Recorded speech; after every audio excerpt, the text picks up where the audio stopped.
Araw po ngayon ng Lunes, ika-8 ng Disyembre. Kung mapapansin natin dyan sa unahan mga kasikap, meron na lang siyang isa, dalawa, tatlo. So, tatlong span na lang yung nalalabi po dito na hindi pa na-installan ng mga concrete girders. Ito mga Astro Type 4 concrete girders yung in-install dito. At nandito na nga sila nag-install ng mga steel deck platform. Sinimulan ko to, walang naniniwala sa paligid ko. Magandang umaga mga kasikap. Nandito po tayo sa may EDSA southbound. Ayan po yung bus station, ang SM Norte EDSA sa kaliwa natin. Araw po ngayon ng Lunes, ika-8 ng Disyembre. At mag-update tayo dito sa MRT7 Elevated Turnback Guideway. No, wala po kaming pasok ngayon. Holiday po ngayon, kaya ito, silipin natin. Para Mount EDSA, sa kabila, North EDSA Common Station ng MRT7. So, ito yung papasok ng West Avenue para sa Turnback Guideway. So, silipin natin dun sa dulo kung meron ng installation na nagaganap. Dahil holiday ngayon, medyo hindi gaanong matraffic ang kakalsadaan.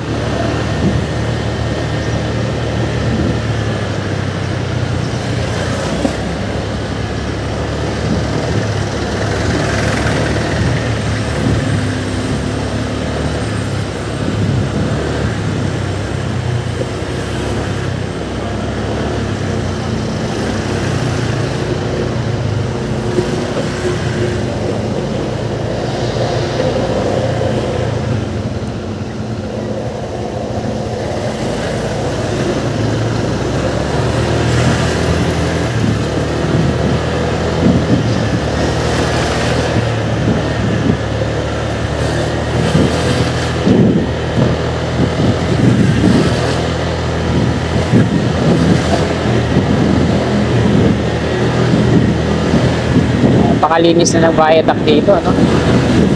Yan ang mga nakadikit-dikit.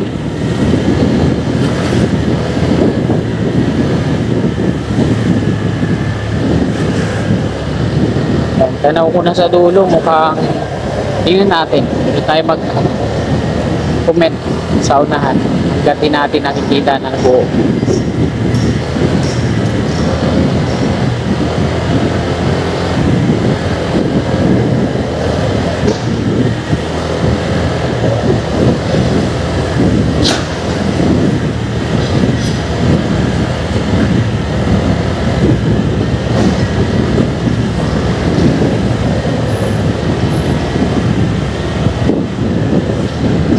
Dito nga nakatakip pa ng lona yung isang crawler crane.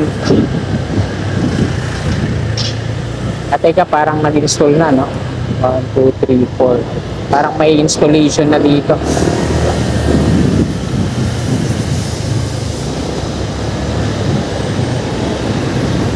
So meron na nga mga kasikap, nag-install na sila na karagdagan. Bali yung nalalabi dito, 5 span.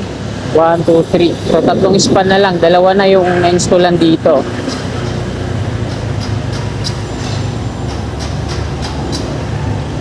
At nilagyan na nga kaagad nila ng mga steel deck platform.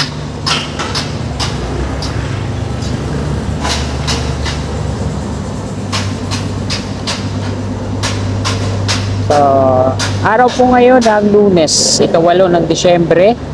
Kung mapapansin natin dyan sa unahan mga kasikap, meron na lang siyang isa, dalawa, tatlo. So, 3 span na lang yung nalalabi po dito na hindi pa na-installan ng mga concrete girders, sorry. Sa Quirino Avenue pala yung steel girders. Ito mga Astro Type 4 concrete girders yung in-install dito. At nandito na nga sila nag-install ng mga steel deck platform. So, ayan, tanggalin natin sa ating lagayan. Ayan, kapan po ito ng West Avenue patungo yan sa dulo, Examinary Street. At ito na mga kasikap po. Ayan, 3 span na lang po dito ang hindi pa na-installan. So tuloy-tuloy na to.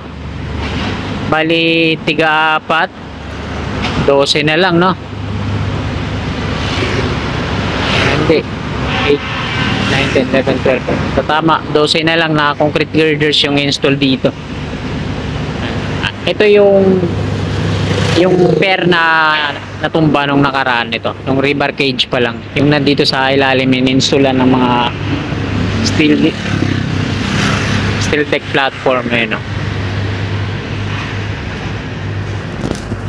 So ayan yung patungong EDSA.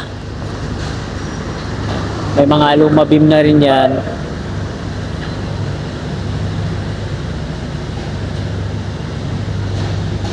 At ito, aray, sakit ng likod ko.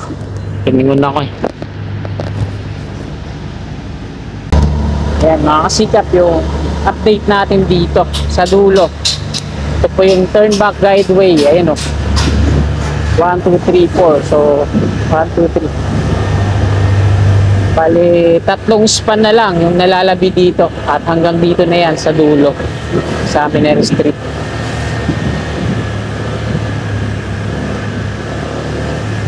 So, liko po muna tayo dito. Tapos, balik tayo. Kasi patungo ako dyan sa may sa Minero Street, West Triangle. May atid akong cheque sa aking amo. Pero syempre ikutan po muna natin to.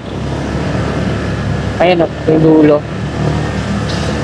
So, 3 pala yung crawler crane dito na malalaki. Andun yung isa nakatakip ng lona. Ayan galing tayo kanina dun sa kabila. Ayan yung mga steel deck platform na ini-install nila sa taas bago lagyan ng rebar, tapos flooring.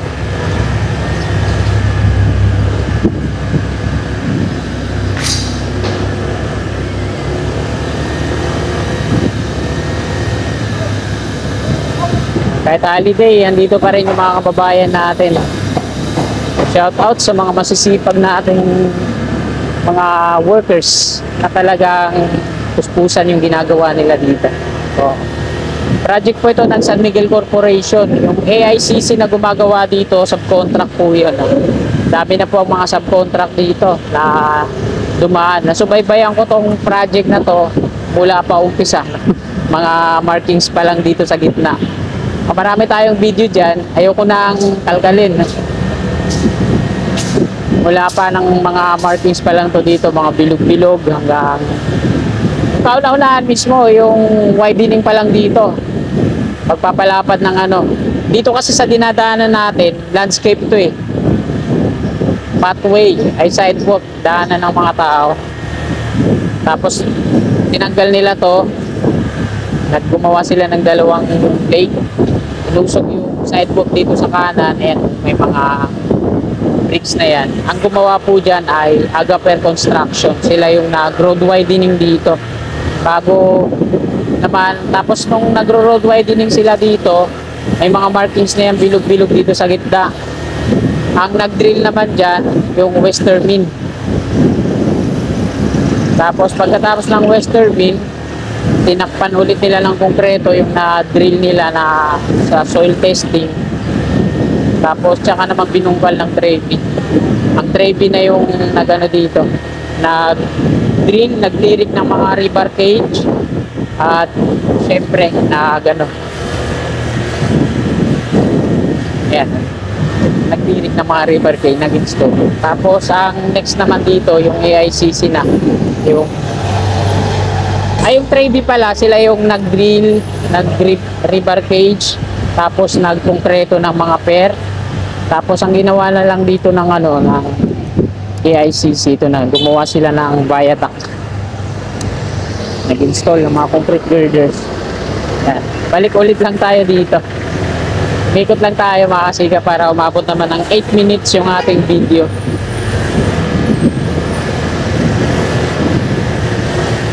Para sulit yung bawat upload natin na umabot ng 8 minutes. Ay, mahirap kasi pag 5 minutes lang langan.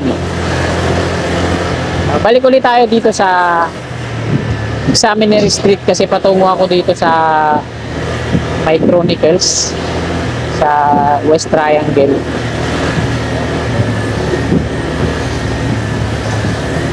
Maghatid ako ng cheque.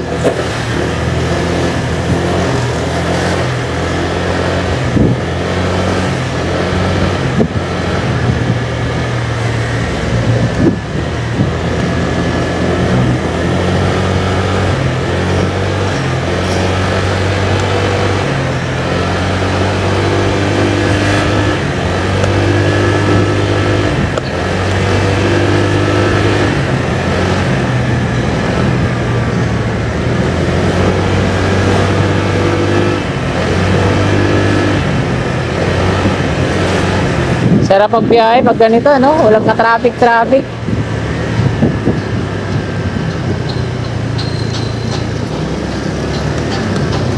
Sarap pumunta ng Marilaki ngayon, ah. Drive kaya ako doon. Sa Marilaki Highway.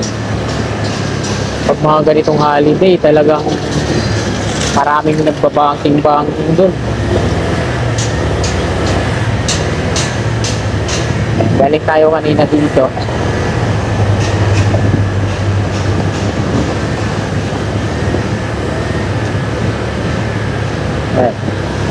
Pagkalata na tayo ng gwardiya, nakatingin ulit sa atin.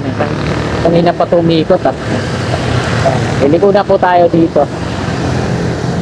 Kasikap, hanggang dito na lang tong video na to. Marami pong salamat. God bless.